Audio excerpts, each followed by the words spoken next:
بسم اللہ الرحمن الرحیم۔ معزز ناظرین السلام علیکم۔ پاکستان کا نام دو الفاظ پر مشتمل جس کا معنی پاک سرزمین ہے۔ اس پاک سرزمین کو حاصل کرنے کے لیے مسلمانوں نے لاکھوں قربانیاں پیش کی۔ آج کی زیر غور ویڈیو میں ایک لازوال قربانی کا ذکر ہوگا جس میں درد، غم اور ہجر سے لبریز یہ کہانی پاکستان کا پرچم پیش خدمت ہے۔ ویڈیو میں آگے بڑھنے سے قبل قافلہ تحقیق میں شامل ہونے والے نئے احباب سے ملتمس ہوں میرے چینل کو سبسکرائب کر کے بیل آئیکن کو پریس کریں تاکہ اس طرح کی معلوماتی ویڈیو آپ تک پہنچ سکے۔ معزز ناظرین، آفس میں فون کی گھنٹی بجتی ہے۔ جیسے ہی فون اٹینڈ کیا جاتا ہے تو آواز آتی ہے، ہیلو پاپا، کہاں ہیں آپ؟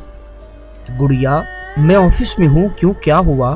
گڑیا، پاپا آج آپ جلدی گھر آ جائیں، مجھے اپنے فرینڈ عامر کے ساتھ 14 اگست کی شاپنگ کرنے کے لیے جانا ہے۔ گھر بھی کوئی نہیں ہے، آپ بھی تو کالج سے ہی اپنے فرینڈ کے ساتھ شاپنگ کرنے چلی گئی۔ مجھے وائٹ شرٹ اور ٹراؤزر لینا ہے تاکہ کل جب میں گال پر دل دل پاکستان لکھواؤں تو جو دیکھے وہ دیکھتا ہی رہ جائے۔ پچھلے سال کی طرح اس بار بھی ہم خوب انجوائے کریں گے۔ عامر نے تو 14 اگست کے لیے نئی بائک بھی لے رکھی ہے۔ پاپا، اوکے بیٹا، میں آتا ہوں۔ آفس کے سامنے ہاتھ میں گن پکڑے ایک ریٹائر فوجی جو بڑھاپے کی کئی مسافتیں طے کر چکا ہے، اس کی نم آنکھوں نے ماڈرن بابو کو حیران ہو کر سوال پوچھنے پر مجبور کر دی۔ تو یہ صاحب اپنی سیٹ سے ہٹتے ہوئے بابا جی کے پاس پہنچے اور سوالات کی پوچھاڑ کر دی۔ کہنے لگا، بابا جی خیر تو ہے؟ کیا ہوا؟ آپ کی آنکھیں نم کیوں ہیں؟ کل تو 14 اگست ہے، خوشی کا دن ہے، اپنے گھر والوں کے ساتھ خوشیاں منانا۔ بابا بے ساختہ بولتا ہے اور کہتا ہے، صاحب کچھ نہیں، مجھے اپنے بچپن کے دن یاد آ گئے جب میں نے اپنی بہن سے کہا تھا، باجی مجھے بھی جھنڈا چاہیے، مجھے بھی جھنڈا لہرانا اور آواز لگانی ہے، لے کے رہیں گے پاکستان، بن کے رہے گا پاکستان۔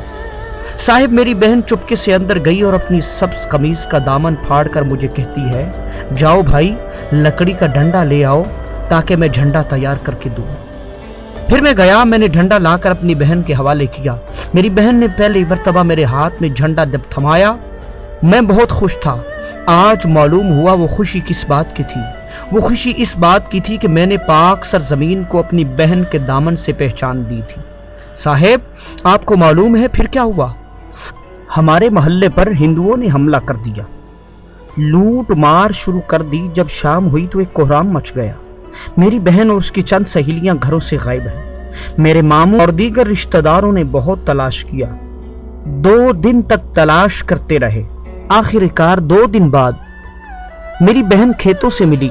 وہ اپنی عصمت لٹا چکی تھی پاکستان کے لیے۔ وہ ایک ذہنی مریضہ بن چکی تھی۔ اس کی زبان پر ایک ہی نعرہ تھا، بن کے رہے گا پاکستان، ہم لے کے رہیں گے پاکستان۔ صاحب میں چھوٹا تھا، میں ساری رات اپنی بہن سے لپٹ کر روتا رہا۔ نہ جانے رات کو کس پہر میرے ماموں لوگ آئے اور میری بہن کو کہیں اور لے گئے۔ میں نے اور میرے چاچو نے صبح ہونے سے پہلے ہی اپنا گھر بار چھوڑ دیا۔ ہمارے ہاتھ میں صرف ایک ہی جھنڈا تھا جسے میرے چاچو نے مجھ سے لے لیا۔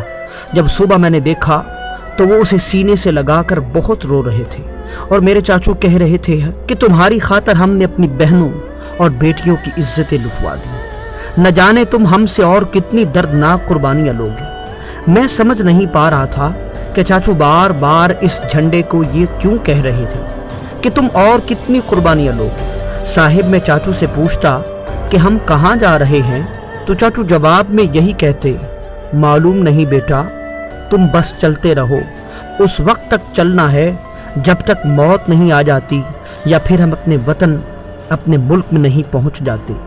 صاحب آج سمجھ آئی کہ میرے چاچو کس ملک کو اپنا ملک کہتے تھے۔ راستے میں بہت لوگ مرے ہوئے تھے۔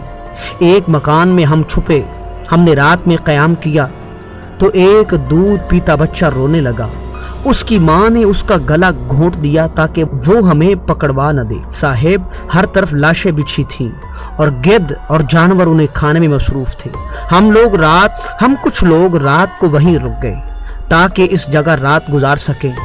اور صاحب معلوم ہے آپ کو ساری رات میرے چاچو کیا کرتے رہے؟